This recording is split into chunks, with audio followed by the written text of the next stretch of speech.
Evaluate the best law schools. So you've decided to go to law school. Congratulations.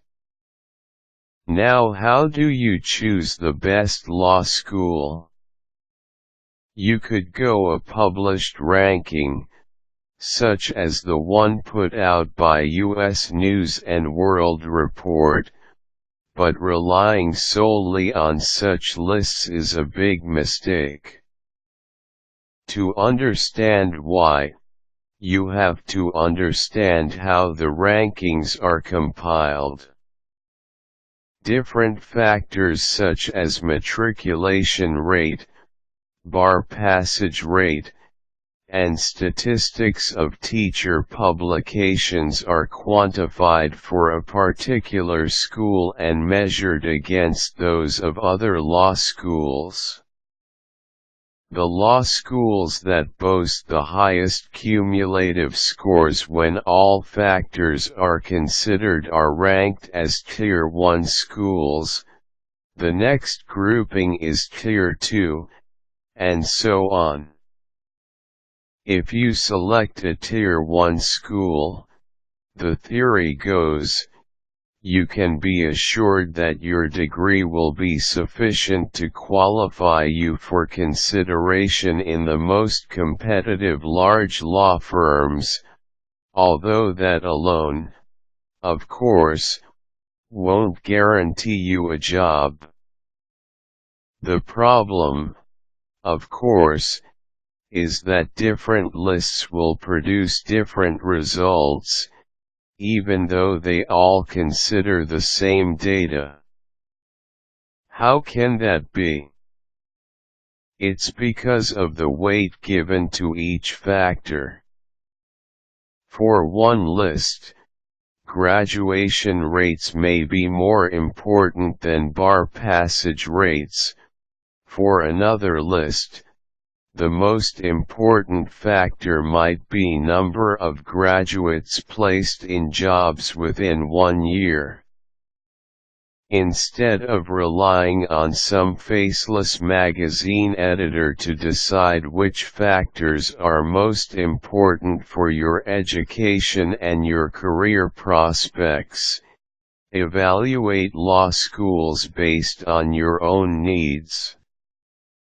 In other words, create your own ranking list based on factors that carry the weight you decide is appropriate. Here's how: decide what your needs are. Do you need to stay in your state for family obligations? Do you need to attend a part-time program? Are you interested in a joint degree program, say, J.D/MBA?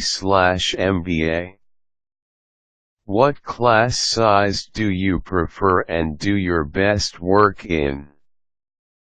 If you're not tied to your current state, or if your state boasts more than one school, what geographical area or features would feel most like home to you? Would you prefer mountains or sea?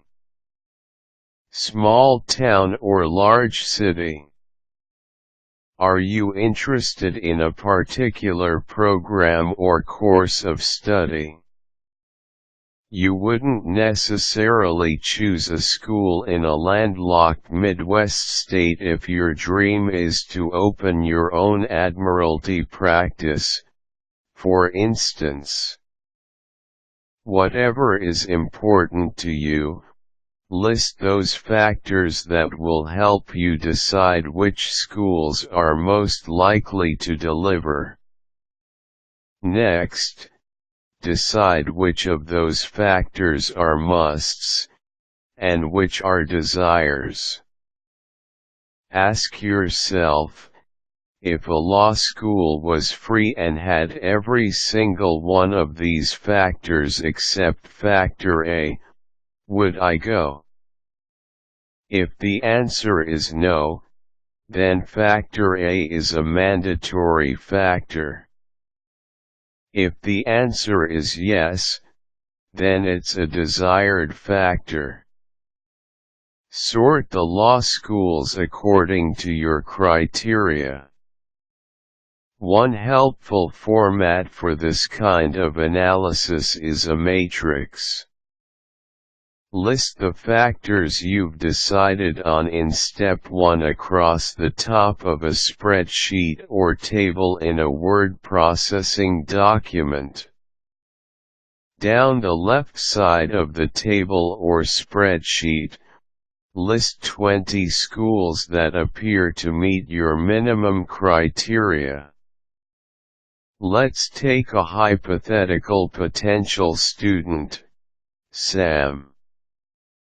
Sam lives in Virginia, works as a policeman and has a family of 4. Sam therefore needs a part-time program. Sam first starts with a pool of all accredited AVA schools, accredited, because he wants to practice law after graduation, and accreditation is required for bar admittance in almost every state. So Sam would research all the schools that had part-time programs. Let's say there are 50 in the United States, but only 20 are east of the Mississippi. These are made-up numbers. 3 of those are in Florida, and Sam can't stand high temperatures and humidity, but he also doesn't like large cities that are cold, so he also eliminates the 5 in the New England/Northeast area. That leaves 12 schools, a very manageable number. These 12 schools he lists on the left side of his matrix. Now, he can evaluate each school on the basis of his desired criteria, whether that's by way of a descriptive narrative, a numbered scale, or some other method. Research the schools carefully. Don't just rely on the school catalog. This is far too important a decision to leave up to the school admissions staff whose job it is to sell the school to potential students. While a visit isn't necessary at this stage, if it's feasible you may want to consider a tour. Get on the internet. See if you can find current and former students. One trick is to visit the website of your state bar. If it has a member directory that's searchable by city, you should be able to locate attorneys in your city who went to the school, assuming their law school is listed, which it often is. Call those attorneys and ask for a brief interview. Offer to conduct it via email. Your goal at this stage is information, as much as possible. Now, start to condense the information you obtained in step 4 into short, brief statements such as large classes or biggest student body or forested campus or 30 minutes from beach, whatever reflects those desired factors at the top of your matrix. Analyze the schools on the basis of your information. Rank the schools in descending order. Which school has the most of what you're looking for in a law school? which is a close second. Continue until you've ranked each of the schools you've listed. A word about tuition costs.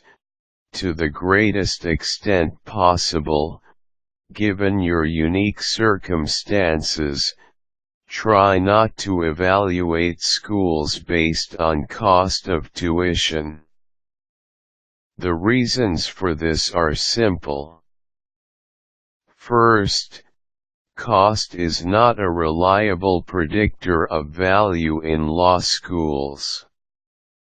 Value is, after all, highly subjective, and highly dependent on each individual's needs, as we've seen. Second, financial aid can substantially assist you no matter what school you pick. Finally, you should go to the best law school you can afford. Figure out which of the law schools could qualify as the best according to your criteria. Then, and only then, should you consider cost. Now that you have the schools ranked, it's an excellent time to schedule a visit, if you haven't done so already. Try to meet and talk to as many students as possible. Ask to sit in on classes, with the professor's permission, of course. Check out the library. What are the facilities like? The physical plant? The best law school in the country won't feel like the best if plaster's chipping off the ceiling into your morning coffee and the heat isn't working. Also, take a moment to assess your intuition during each visit. Find a quiet place to sit, and check in with yourself. How does the place feel to you? Can you see yourself here? Now, and only now, check the rankings to see where your preferred schools lie. Why now? Because if you consider it before now, the desire to succeed might unconsciously color your evaluation of the schools that are more highly ranked. Why consider the rankings at all, then? Because the rankings aren't completely meaningless, they analyze data that does have a bearing on the quality of education you will receive. If the school is ranked 189 out of the 192 ABA-accredited law schools, that might be a red flag to investigate. Don't, however, eliminate a school that's otherwise perfect for you simply because it isn't in the top 10. Or switch two schools' rankings on your list simply because the list thinks it ought to be that way. Trust your own judgment, but consider the rankings as just another factor to be thrown into the mix.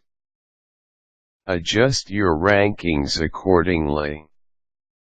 Now you have your final ranking, and you can begin applying to the schools on the list that are still under serious consideration. Hopefully, once the acceptance letters start pouring in, it will be a relatively easy matter to consult your list to see which school of the many that accepted you is ranked highest on your list. Quick tips: Keep copies of your application records, along with records of when submitted, inquiries made, etc. Don't rush the process of picking a school. Whatever you decide, you'll have to live with that choice for 3 years, unless you go to the trouble of transferring. Useful links: ABA Accredited Law Schools, U.S. News & World Reports, Law School Ranking, Internet Law Research Group Index to Rankings, American Association of Law Schools Report on the validity of the U.S. News & World Report Ranking of Law Schools.